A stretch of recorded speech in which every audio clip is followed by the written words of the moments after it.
जय जगन्नाथ मु सोनी आपको स्वागत करुच्ची Soni kitchen and blog channel को। आशा करुच्ची जगन्नाथ कृपारू आपण मैंने समस्ते भलर थे जोर था भलर था सुरक्षित था। वीडियो को फास्ट टू लास्ट जाए देखुए यदि पसंद आसला लाइक करेंगे फ्रेंड सहित सेयार करेंगे आउ चैनल यदि नुआ अच्छा चैनल गोटे सब्सक्राइब करने। तो डेरी न कहीं चलते स्टार्ट करवा आज टिप्स अच्छी आपण हाथ और पादरे जिते बहुत वर्ष वर्ष संख्या धरी जो जमी थी मैला कला पड़ जा तो ताकू आमे केमिति अति सहज उपाय बाहर करिपरिबा टैनिंग दूर करवा कला पड़ जाइए जगह आपणकर गोटे थर दुई थर लगेला पर देखिए पूरा सफा हो। तो से देखूँ ये मुझे प्रथम जिनसटी सोडा जो सोडा कि आमे खाइबार व्यवहार करती खाइबा सोडा कह जाए। तो आमे प्रथमे सोडा नहीं जावा।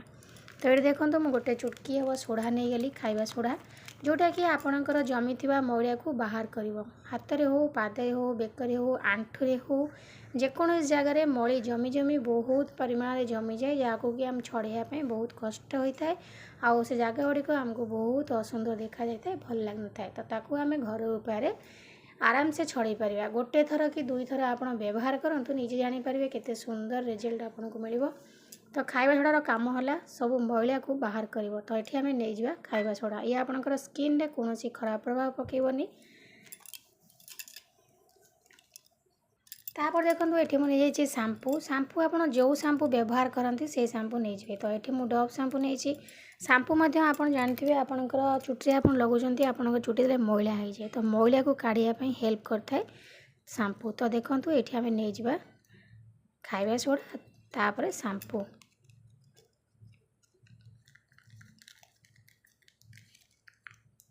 ये गोटे नेचुरल रेमेडी जोटा कि आपन को हेल्प कर आपणकर हाथ और पादर टैनिंग दूर करने। टैनिंग जो माने हाथ हो पाद हो आंठू हो हाथ कौणी हो किंबा बेक हो जेको जगह आपणकर टैनिंग हो जाऊँगी माने मैला जमी जमी रही बहुत प्रकार माने बेसी दिन धरिकी पूरा बिंडी हो जाए तो छड़ाई आमको बहुत कष्ट होता है जनकर बेक बहुत कला हो जाए। तो तापर देखो ये मुझे जाऊँगी हलदी गुंड टर्मेरिक पाउडर।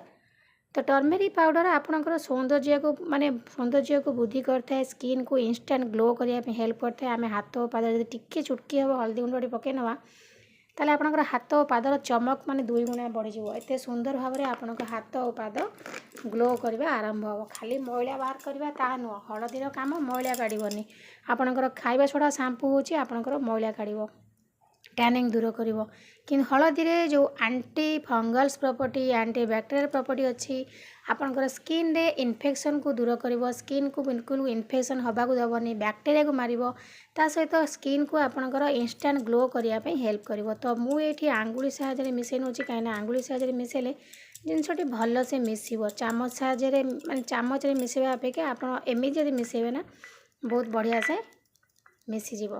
ये गोटे नेचुरल रेमेडी आपको आप सप्ताह दुई थर तीन थर व्यवहार करेंगे जो टाइम आपको समय हम तो आप व्यवहार करूँ देखिए आपंकर आंठू हाथ कौणी जेको जगह कला पड़ी थे लगे देखूँ केते सुंदर रिजल्ट आप पाइबे आराम से सब जिनस आपण घरे आवेलेबल आप आराम से घर पाइबे।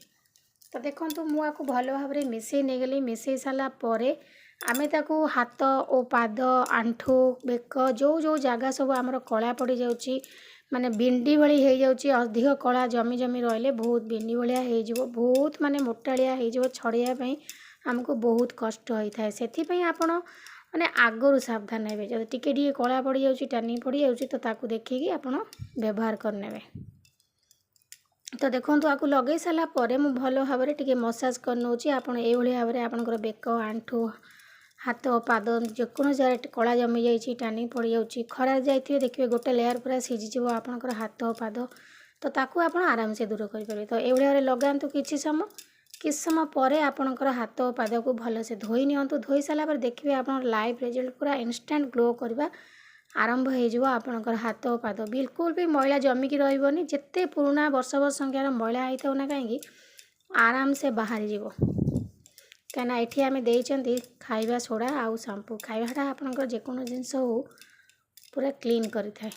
तो देखो ये मुझे भल भाव में मसाज करने गली मसाज कर सारा टे सुखापी छाड़देवे तापर आपन ताको गोटे ओदा कपड़ा करके भल से पोछि ने आपको कम पानी रे आप धोई पारे दी थर तीन थर पोछि देला आप अल्प पानी लगे आप धोईवाई कहीं शैम्पू आपंकर फेण हो बहुत समय लग जाए धोईवाई। तो ये भाव में करूँ देखिए तो किस समय पर आपको मु धोईकी देखई नेबी। तो ये देखो 10 ରୁ 15 मिनट रखला मो हाथ को धोई नहीं आप निजे देखला जापारे केते सुंदर भाव में ग्लो कर माने इंस्टांट ग्लो कर आते जमी थी मैला सब बाहर करदेव। तो आशा करछि आज वीडियो आपको पसंद आसो जब पसंद आसता लाइक करेंगे फ्रेंड सहित शेयर करेंगे आउ चैनल जब नुआ अच्छा चैनल गोटे सब्सक्राइब करने। तो आज मुझे विदाय नौ पुणी देखा आप सहित नेक्स्ट